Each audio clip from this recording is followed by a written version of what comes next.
मंच पर विराजमान मुद मंगलमय संत समाज, श्रद्धा मूर्ति देवियों और प्यारे भाइयों, बच्चों,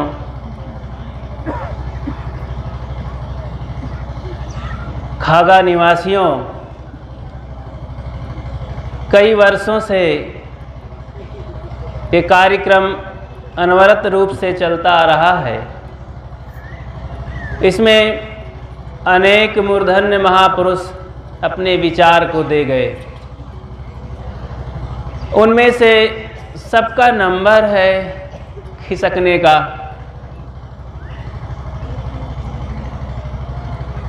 पूज्य गुरुदेव सद्गुरु अभिलाष साहब जी चले गए। पूज्य गुरुदेव श्री ज्ञान साहब जी चले गए। पूज्य संत श्री निहोरे साहब जी चले गए। इस मंच की पर दहाड़ने वाले थे जिनसे रोमांच हो जाया करता है और अंतर प्रवेश मिलता है। ऐसे संत यहाँ पर पधारे और अपने अनुभव ज्ञान, अनुभव वाणी का प्रयोग किया। हम सब लोगों में देखें, झांकें कि उन सब वाणियों का, उनके ज्ञान का आचरण हमारे जीवन में है, उसका लाभ हो पा रहा है, तो उनके विषय में सच्ची श्रद्धांजलि हो जाएगी। श्रद्धांजलि का मतलब उनके ज्ञान विचार को श्रद्धा से आचरण करके अपने जीवन को शांतिमय बनाना, उद्देश्य की पूर्ति करना, न कि केवल सुन करके, देख करके और श्रद्धा विह्वल हो करके कुछ खिला पिला देना, सिर झुका लेना, बल्कि ये सारे कार्यों का उद्देश्य है अपने जीवन को बदलना। वे हमारे परम आराध्य रहे, समाज के तो अगुआ थे ही। बैरी समाज, पुराना आश्रम इस क्षेत्र में, जैसा कि संतों से श्रवण किए, इस अंचल में पारक सिद्धांत कबीर पंथ का विशेष प्रचार प्रसार परम आराध्य सद्गुरु निष्पक्ष साहेब जी के द्वारा और उनकी संत मंडली के द्वारा आरंभ हुआ। इसके बाद कुछ वर्षों में इलाहाबाद संस्थान कायम हुआ।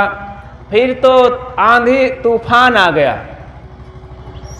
इस अंचल में नहीं, पूरे देश में कबीर पंथ का इतना बृहद रूप से विचार और ग्रंथ और संत और तमाम तरह से ग्रंथों पर रिसर्च करके, विचारों पर रिसर्च करके सब प्रकार से कर्तृत्व व्यक्तित्व में निखार आया। काफी समाज में बदलाव आया। जो कबीर साहब के विषय में लोग धुंधुलके में देखते थे, वे आंखें खोल कर देखने लगे कि वास्तव में कबीर का विचार क्या है। वैसे तो 500 वर्ष पहले से सद्गुरु कबीर अपने जमाने से ही लोगों की आंखें खोल दिए थे और अपने विचार को पूरे भारत में प्रचार कर चुके थे बिना किसी साधन के। आज वैज्ञानिक और शिक्षा के युग में हम सब लोग इतना नहीं कर पा रहे हैं, क्योंकि उसी औसत से यहाँ पर तमाम विषमताएं और विकार भी बढ़ते चले जा रहे हैं। जैसे जैसे जनसंख्या बढ़ती है, लोगों के विवेक, विचार, ऐसा लगता है इस विषम परिस्थिति और भौतिकता की आंधी में सब सोते चले जा रहे हैं। इसमें कुछ परसेंटेज अच्छे संत होते हैं जो विवेक, विचार, रहनी का प्रयोग करके और अपने शब्दों और आचरण से, दोनों से शिक्षा देते हैं। सद्गुरु ज्ञान साहेब हमारे राष्ट्रीय संत बिना कोई बोर्ड लगाए ही राष्ट्रीय संत थे। उनका ज्ञान, उनका विचार था। जहाँ वे बोलते थे क्रांति आ जाती थी, रोए खड़े हो जाते थे। और एक कभी कभी डायलॉग भी बोला करते थे संत। जब पूज्य श्री ज्ञान साहब जी का प्रवचन स्टार्ट होता था तब कभी कभी कहते थे संत, अरे कौन फतेहपुरिया बोलने लगा भाई, ये फतेहपुर की आवाज़ है। तो फतेहपुर की बहुत तेज आवाज़ थी और पूरे देश में वो आवाज़ सुनाई पड़ती थी। और यहाँ से गुजरात में साहब ने आश्रम कायम किया और वहाँ से भ्रमण करके कई वर्षों से देश में सदगुरु कबीर के संदेशों का प्रचार प्रसार करता था, करते रहे। उनके कई ग्रंथ हैं और उनके तमाम भक्त और शिष्य हैं। यहाँ बैरी समाज में तमाम संत रहे। देखो हमारे पूज्य श्री शंकर साहब जी का ये अभियान चलता ही रहता है इस क्षेत्र में। बचे हुए में से वे बताते ही हम केवल 2 गुरु भाई, अब शायद 2 भी नहीं रह गए क्या, ऐसा मुझे लग रहा है। हम लोग तो उनमें से नाती पोते हो गए हैं। तो उनका ज्ञान विचार बड़ा अद्भुत, बड़ा सही। मैंने देखा कि उनके जीवन में कहीं विवाद नहीं हुआ, कोई विवादित जीवन उन्होंने नहीं जिया। कौन? पूज्य संत श्री ज्ञान साहब जी। परम आराध्य सदगुरु अभिलाष साहब जी के जीवन में 3 बातें घटती हैं। वे कहा करते थे कि हर मनुष्य को निर्विवादी जीवन जीना चाहिए और श्रमशील होना चाहिए और अंतर्मुख होना चाहिए। उन्होंने ये सहसा अक्षरशः अपने जीवन में आचरण किया था। मैंने दूसरा अगर किसी को पाया और देखा तो सदगुरु ज्ञान साहब जी के जीवन में विवाद कहीं नहीं, न संतों में न भक्तों में, कहीं उलझे नहीं थे। वे प्रवचन सत्संग देते, निर्णय करते और झंझट में नहीं पड़ते थे। अपना स्पष्टवादी ज्ञान कहते तो रोमांच हो जाया करता था। उनके सत्संग के दरमियान ये आप सुने होंगे शायर, जिंदगी में जिंदगी का राज पाना चाहिए, मन और इंद्रियों को स्वश रखना चाहिए, असत्य और आसक्ति का त्याग करना चाहिए, अपने को जान करके मस्त रहना चाहिए। जिंदगी में जिंदगी का राज क्या है? कभी इस पर सोचते हैं? रोए तो खड़े हो जाते थे जब कहते थे वे, लेकिन अब कहाँ बातें चली जाती थी। जीवन बदलता हुआ नजर नहीं आता था। अरे भाई, जिंदगी का राज खाना पीना सोना ये तो नहीं है। खाओ पियो बस आराम से रहो, बीड़ी पान तमाकू पी खा लो, लड़ाई झगड़ा कर लो, खूब मस्ती से सो लो, रात दिन काम में जुटे रहो, सत्संग में भी ध्यान में भी समय ना दो, संत सेवा जानो ही नहीं। ये जिंदगी का राज तो है नहीं। भक्तों के घर में भी कितनी बार संत जाया करते हैं। भक्त लोग कितनी बार आवाहन करते हैं संतों को, जरा अपने में निरीक्षण करके देखा करें। और वो कितनी बार ग्रंथ पढ़ा करते हैं। संतों के ग्रंथ हैं। और मैं यहाँ पर बैठे हुए लोगों में से कम जो कबीर पंथ से जुड़े हुए हैं संतों से, उनके घर में बीजक ग्रंथ है। जरा हाथ उठावे, कितने किनके घर में है? इतने लोग, बहुत बढ़िया। फिर भी बीजक ग्रंथ घर घर में रखना चाहिए। एक महान ग्रंथ है वे, और उसको पढ़ करके अगर एक बार भी अच्छी तरह मनन पूर्वक पढ़ लेंगे ना, तो ये खोपड़ी का आधा ज्ञान निकल जाएगा और विकार रूपे कीड़े निकल जाएंगे। इतना बहुआयामी ग्रंथ है। और तमाम, फिर अगर समय नहीं है आपके पास तो और ग्रंथों को पढ़ने की भी जरूरत नहीं रह जाएगी। वो दुनिया का ग्रंथ उसी में समाया हुआ है। किसमें? सदगुरु कबीर रचित बीजक, जो उनकी मूलवाणी है, इसलिए सबको रखना चाहिए। वे महाग्रंथ है। और फिर एक बात और है, समझ में ना आए तो सदगुरु अभिलाष साहेब जी की टीका व्याख्या, जिसे हम राहनी प्रबोधिनी, बीजक राहनी प्रबोधिनी नाम से जानते हैं, उसे अगर आप पढ़ लेंगे, कक्षा 2-4 में भी पढ़े होंगे और उस ग्रंथ को पढ़ेंगे तो लगेगा कि ये तो बहुत सरल ग्रंथ है। इतना कठिन ग्रंथ और इतना सरल बना दिया गया कि सबको पढ़ना चाहिए। जिंदगी का रहस्य यही है कि अपने आप को जाने, समझें और सुधारें। कल अगर हम किसी उलझन में पड़े हुए हैं, संत की बातों को सुने हैं, तो आज उलझन से दूर होने का प्रयास करें। गुरु भक्ति हमें ये नहीं सिखाती है कि बस ठंडे बैठे रहें जाग जूब करते। गुरु भक्ति है हमें सिखाती जागो और जगा देवो। गुरु भक्ति है हमें सिखाती जड़ चेतन का बोध करो, शोध करो। गुरु भक्ति है हमें सिखाती मिलजुल सबसे प्रेम करो। ऐसे गुरु भक्ति एक बहुआयामी ये पाठ है, पूजा है कि अगर आप गुरु की भक्ति करते हैं तो अपने जीवन में प्रकाश फैलाओ, कहीं कोई शंका नहीं रहनी चाहिए। तो जिंदगी में जिंदगी का राज है कि अपने आप को स्वस्थ चित्त बनाओ, शांतिमय बनाओ और प्रेममय बनाओ। काम क्रोध लोभ मोह विकारों को दूर करो, सरल सहज जिंदगी जियो, एकता का पाठ पढ़ो, संत गुरुजनों से श्रद्धा भक्ति प्रेम रखो और सारी बुराइयों को निकाल दो। ये जिंदगी का राज है। निष्पाप और पवित्र जीवन जिए, ये है भक्ति और संतों की श्रद्धांजलि। सभी संतों की श्रद्धांजलि हो गई, सदगुरु कबीर की पूजा आराधना हो गई। अपने जीवन को आप बदल लिए तो, क्योंकि वे यही कहते हैं, कहें कबीर सुनो भाई साधो, मैं रो यह जगत को।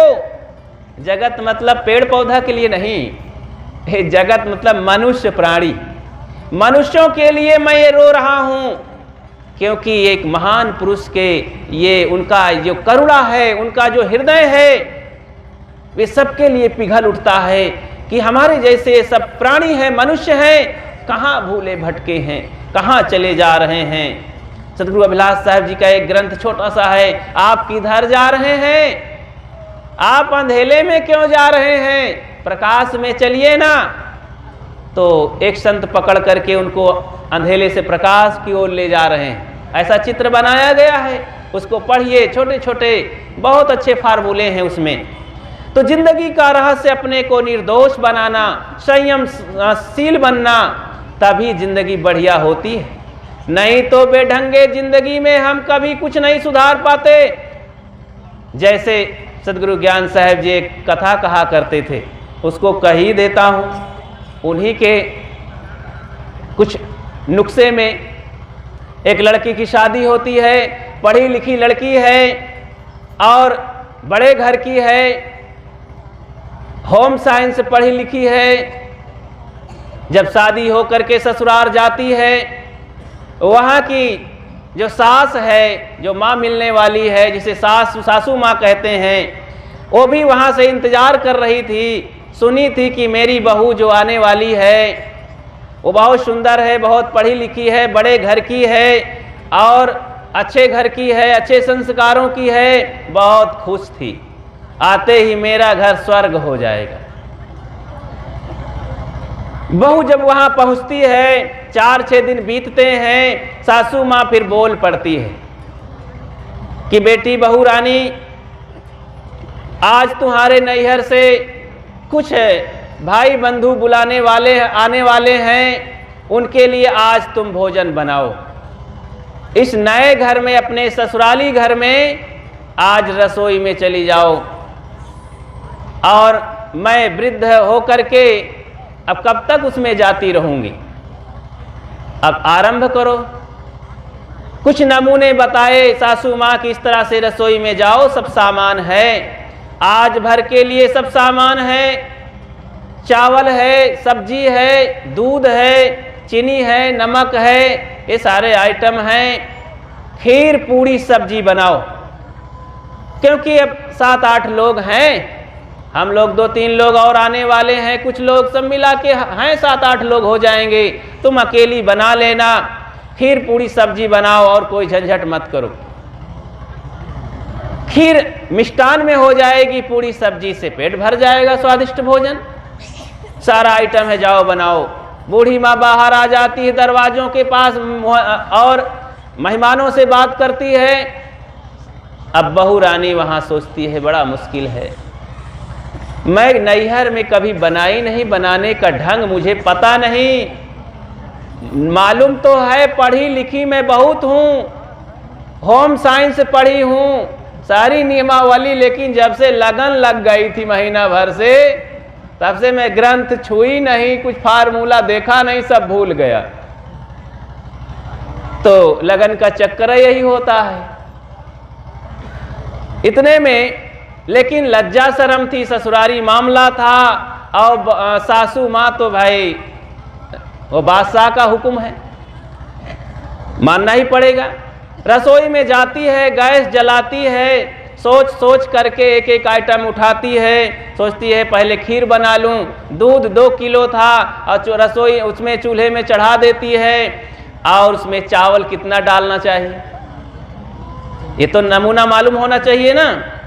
अगर बढ़िया खीर खाना है, स्वादिष्ट बर्फी सरीखे, मलाई सरीखे, तो 1 किलो में 50 ग्राम चावल डालना बस। और मिलावटबाजी करना है तो भाई 100 ग्राम डाल दो, 2 किलो पानी डाल देना और पक जाएगी। तो वो क्या किया कि 2 किलो दूध में आधा किलो चावल डाल दिया। सासू माँ बताई थी कि ध्यान रखना बेटी, थोड़ा लगाना चाहिए। हाँ ठीक है। तो हींग का छौंक बघार सब्जी में देना और इलायची पीस करके खीर में डालना, ये ध्यान रखना। अब क्या किया कि रसोई में डिब्बों में नमक भी उसी तरह, चीनी भी उसी तरह, बिना कोई टेस्ट किए नमक का डिब्बा उठाई, खीर में डाल दिया। अब पैमाना होता है, अब अगर हम जितना चावल डाले हैं खीर में उतना चीनी भी डालना चाहिए, अथवा बढ़ा करके थोड़ा सा 1.25 गुना, तो बढ़िया खीर मीठ हो जाती है। तो भाई उसमें आधा किलो डाला था, तो कम से कम आधा किलो नमक होना, चीनी होना चाहिए, तो चीनी की बदली नमक डाल देती है। और अंत में ख्याल करती है कि सासू माँ ने कुछ डालने को कहा, तो हींग उसी में डाल देती है घोल करके खीर में। खीर तो ठस ठस बन गई थी, सूखा सूखा, उतार के रखती है। फिर बेल करके पूड़ी ठंडे तेल में, थोड़ा गर्म हुआ था, उसी में डाल के निकालती है, सूं सूं करके पूड़ी निकलती है, पपड़ी जैसे। निकाल लिया 10-20 पूड़ी। सब्जी आखिर में छौंकती है, इलायची का बघार मारती है, और फिर बैगन और आलू सेंकते सेंकते उसी में चीनी का छिड़काव कर देती है, थोड़ा सा नमक सरीखे। नमक ही मानती है उसे, क्योंकि डिब्बा का अंतर करना था, बस चखी तो थी नहीं। और इस तरह से बना करके हल्दी मसाला डाल के तीनों आइटम तैयार करती है।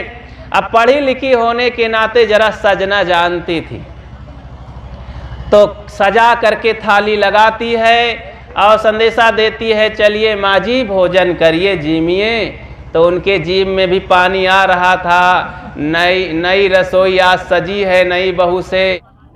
और पहुँच जाती है, सासू माँ पीढ़ा में बैठती है, आगे पीढ़ा में थाली रखी जाती है, मुस्कुराते हुए खीर का चम्मच उठाती है, और जैसे ही खीर का चम्मच मुख में जाता है, एक और खीर मुख में जाती है, इतना पता चला, जिह्वा देवी बता दिया कि इसमें तो इतना नमक पड़ा है। कितना नमक लगा होगा?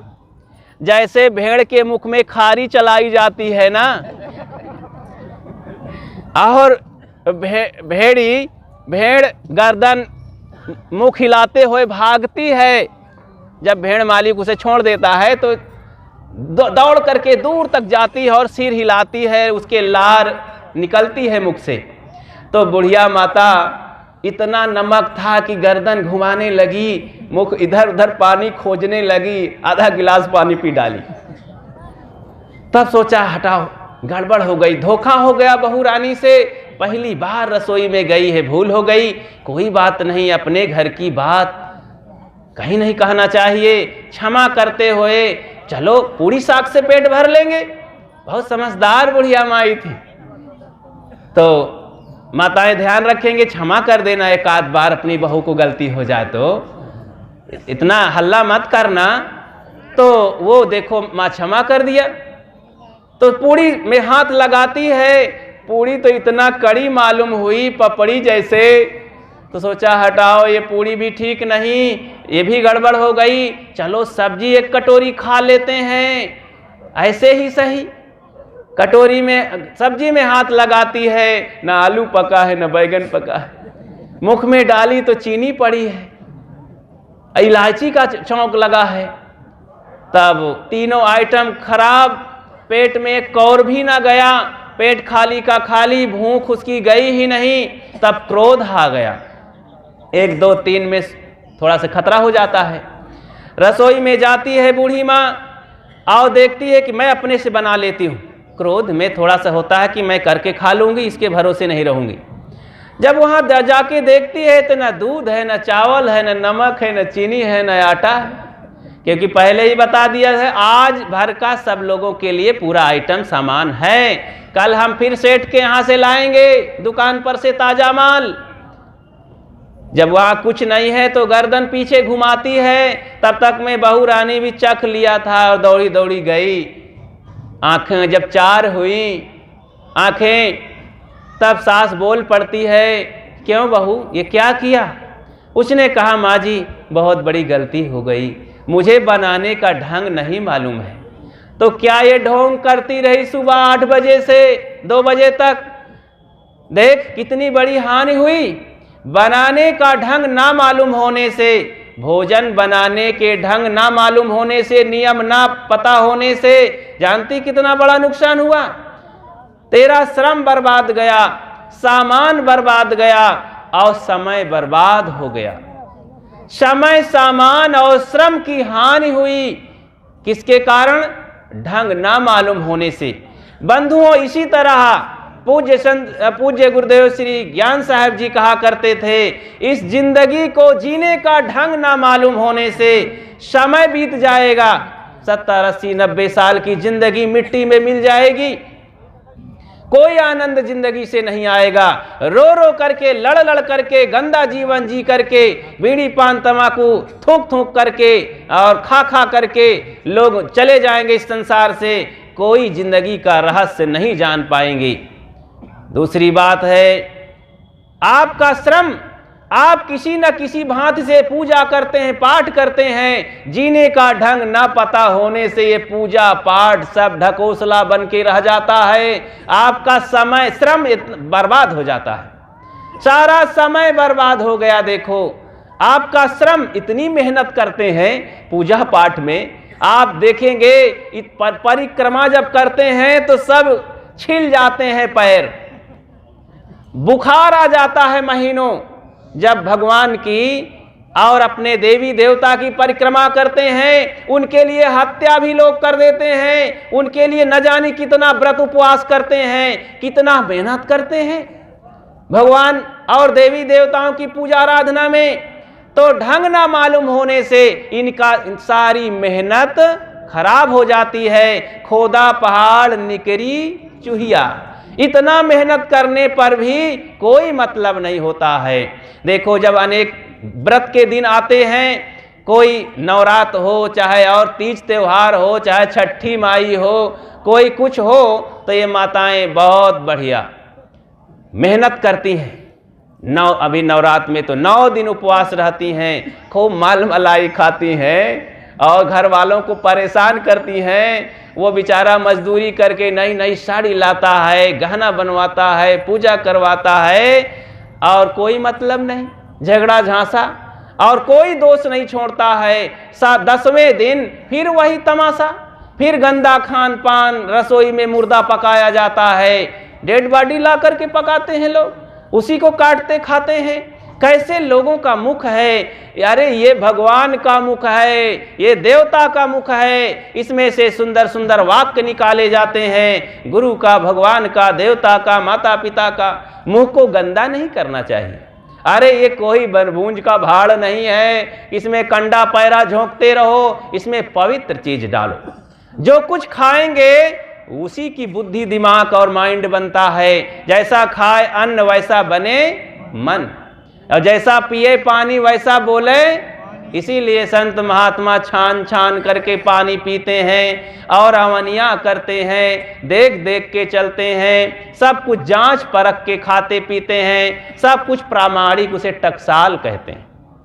कहते सुने होंगे न महात्माओं के, ये पारखी भक्त लोग, संत लोग सब करते हैं कि भाई टकसार से भोजन बनाओ।